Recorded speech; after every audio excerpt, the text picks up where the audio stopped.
Fitbit Versa 2 was released back in September of 2019, and while it's been succeeded by the Versa 3 the following year, with a price often half that of its successor, it still offers a compelling entry into the health tracking and smartwatch worlds. If you're coming from WearOS, using a Fitbit may take some getting used to. I know it did for me, as the swiping and layout was somewhat similar, but just different enough that it confused my simple brain. But it didn't take long to adapt, improvise, and overcome. The device itself is rather small and looks like any other rectangular smartwatch.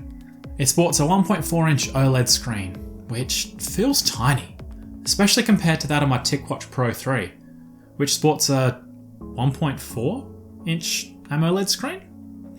Wow, when measuring screen sizes, being round or square really makes a huge difference. That square screen seems to sit a little lower in the frame too, so anything rendered along the edges has a tendency to get cut off when you twist your wrist. But in normal use, I didn't notice it too often. The device itself is light at only 42 grams, and with its silicone band, it sits on my wrist unobtrusively and with ease.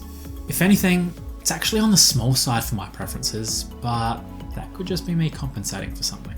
Battery life is an outstanding 6 to 7 days with raise to wake gestures turned on, but only 3 days if you opt for the always on display. Not really worth half your longevity, in my opinion. You'll want that longevity too, as I would do anything to avoid whatever this abomination of a charger is. It could have been a nice desk feature if it would just sit flat, but that's a no-go as the cable feeds out the bottom. It does its job though, usually only needing about an hour to bring a device back to life. The Fitbit OS software is reasonable once you get your head around it. It isn't the most attractive OS around though, with a colour scheme evoking the Android Holo style from the 2010s, and pull-down shades reminiscent of old Windows Mobile. And I don't mean the good one either, but the relic of the early 2000s. So it looks a little dated. It handles all the basic call and notifications just fine, with extra apps needing to be manually added. Unfortunately, longer messages through some services won't show all the content, steering you to your phone instead, and on-device responses are limited. And you might even miss some notifications entirely, as the vibrations here are plain weak source. Music can be controlled if you have Spotify, but YouTube Music isn't supported, and there's not even a basic music intercept like WearOS. Multitasking is available, but it's not exactly intuitive and not nearly as streamlined as WearOS. One example is when running a timer in the background, it makes you return to the app just to check on it, compared to it appearing in the notification section on WearOS. Fitness tracking is like most other wearables, offering a slew of different exercises to track. I ran it alongside my TicWatch Pro 3 for some inline hockey games, where it generally tracked comparably, with the occasional skips and dropouts expected in light-based trackers when sweat is involved.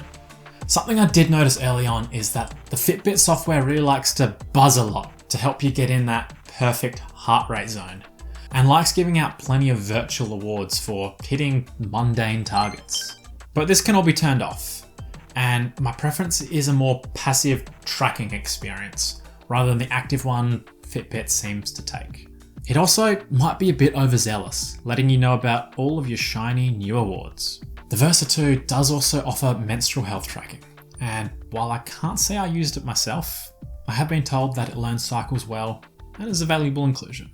Something I didn't expect was how good I found the sleep tracking on the Fitbit, and this is coming from someone who found the whole process far too tedious on the TicWatch.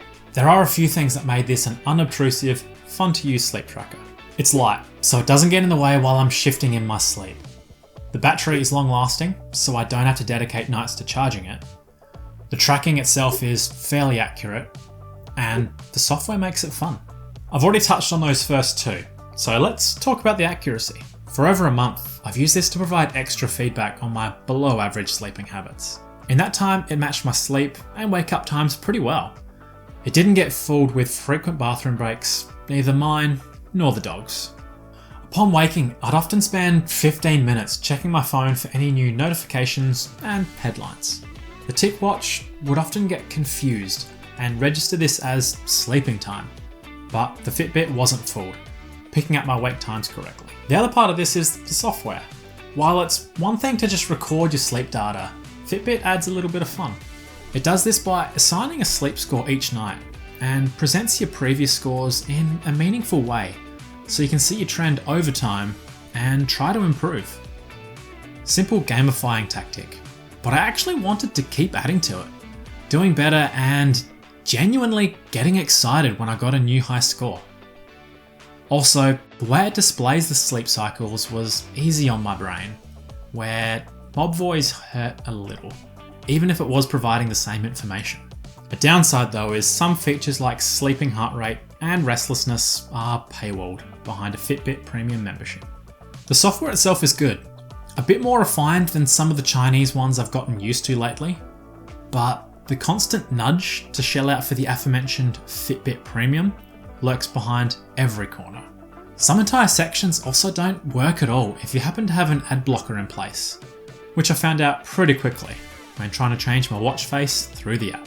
The layout here was very average, with many being paid options but not made clear until you'd gotten emotionally invested and clicked for more info. No wonder the ad blocker didn't like this whole section.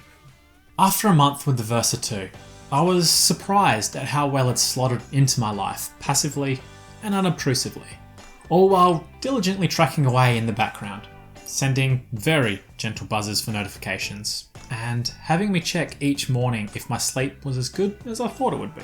The downside for a device that's so unobtrusive and passive that you don't even notice you're wearing it is you also don't notice if you're not wearing it. Days that I forgot to put it back on after a shower meant that the night's sleep tracking got missed, and once the streak is broken, it's harder to care about it as much.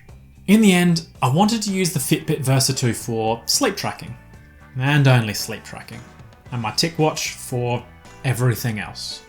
Don't get me wrong, it's a great health tracker and proficient smartwatch that'll do everything a smartwatch should. Day to day, it just won't be as fun as it should be.